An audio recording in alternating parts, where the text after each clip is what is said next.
family erinayo omukyala kwesibidde kakati ne family erina omukyala gwekoze eki gwe wadde ate muganda wagenda agira amusuza agenda nga amusuza nenga bagenda okusuza nenga makamama omusibe naye agenda kubanga akomawo nga 10 kakali sepko okugenda mu komera full figure akyawaga akyagala okusibira ddala abantu keiza akyamwagalira ddala n'abala akyabaagala naye onako olweggulo mu benjagala nze benjagala okutaasa njagala kutaasa Benson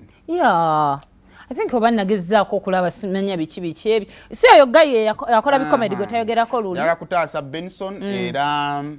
nagatadde nayinvolvinze Mama Fiina tugenda mu kafubo olwaleero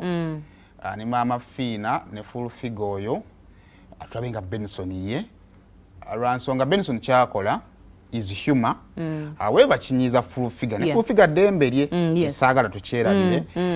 naye is one of the few talents that tulina ku TikTok yomu ku talents eno ze tulina ku like he doesn't come with disrespect so naye fena tukkiriza mu bulamu nti olina ekintu kyokola ne kibako ekikuggusa Benson kyakola kibanga full figure tali comfortable nakyo omanyi njagala twawule ebintu nabagambe njagala mwawule bye mulowooza n'ebituufu mulina obuzibu ababloga bali ebula batasobola nakudda Kampala ababawaga bannaye ekomera did I hear someone era anna ababana olinga agamba simanya of course adda mu full figure okusibawo oyo muvubuka ngagamba for mass communication bakkiriza okuwemula you can express yourself the way you are ayagala nno tali wano so ebintu babloga bebweru nga tetumanyi naddirwe mukomawo okulaba ku bazadde bamwe nakulima kubijja muleke okugira abaana bano so nze saagala batwale ekisooka kufunawo nga Benson ye Benson saagala bamutwale mu kkomera so kyonna ekisoboka Benson tagenda kuddamu kukola bintu ebyo yes ayinza babadde afunamu ssente but Benson is talented asobola okukola ekirala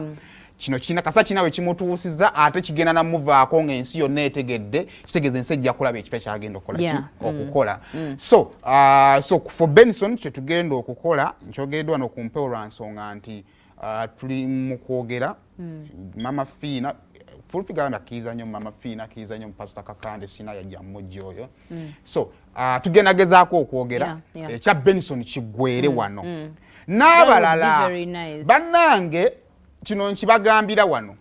full figure agenda basiba but what I realized banaye kale kisingo nnyiza nti omuntu ayinza okuyingira nogezaako okubeera omuntu ategeera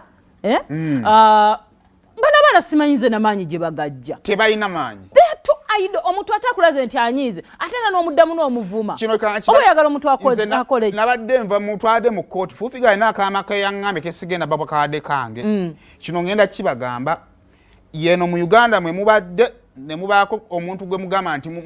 kimamu baka mu mulonzi kamba akalulu ke kayunga mwera tetulina kirya explanation ngeri eyawangula gye yakola ki gye yawangulamu yagala mukize nti mu Uganda eriko abagifuga ebyo mwepankapanga mugenda mweteeka musimabi yakina struggle bajja basiba obulamu bwawe bwononekere bwereere alina ebizibu bye full figure abimanyi kituufu ebizibu abikola ki abirina naye ate full figure singa akira kumanyi bamuteeka ku poliisi ne bamuloopa ajja genda ate bamutte ku police bond gwe tolina mukisa ogwo and that is yensi kyoba nenga tezikola ki tezenkanankananga so kati bino betuli mu kwewanika eno sikutya but that is life tewaliwo kigenda kugasa muve ku bantu ekitukeeza nove waka ku 10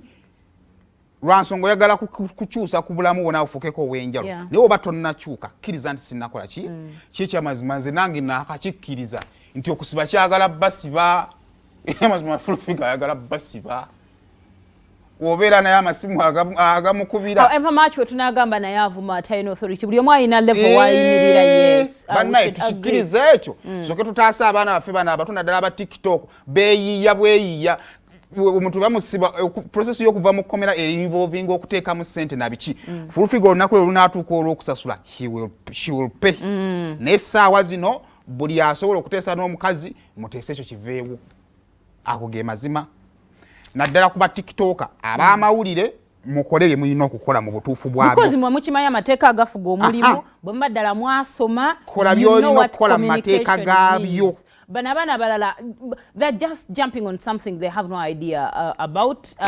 it is very sad binyiza n'ogamba w'omuntu bandi musimye naye ng'olaba akikola because tategeera kikigenda mu maaso mu bulamu bw'ensi n'ali awo you people ate mugende mukole you're too idle ekiri wali olabye ddala nga abaana bali too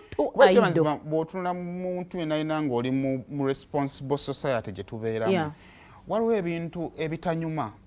okuvuma kuno okuwemula kuno muli bazadde mugenda kira kumakya muzali mugenda kufuna bakoddomi bammwe obutambi buveeyo nga gwa kuba wagagambo kati saazi mufuufiga ekisinga okuma kyo kiyakola ekyedda kati ekibuuzo buli omwana abeera mu position yeeyo nga olina kyosobola okukola. Then also to parents nze byenkola wano mama wange abimanyi abazadde bange relatives bange babimanyi omwana wo oba olaba mwenna mulekerawo gamba nti oyo omwana fesserebu tagambibwako. Talk to your children kubanga omwana omubi avumaganya nyina means family mwogere n'abantu bammwe bino ebintu omwana oyo ebigambo byakosa binene nnyo alinga atalina bantu. Nze mama wange teyasemanga kwogera ng'era ng'akigamba kati mu buwaganyavu naye era ng'akiyisizza era ogenda owulira ayogera obutonotono ng'oli mwana wange nja kwegambirako olowooza okuze nnyo abalala ojja kudde no tukuwagire tukole ki but model your children mwogere n'abaana bammwe kibi nnyo nnyo wabadde ebyawuma naye ze tulina budde olutambula mu ba celebrities na comeback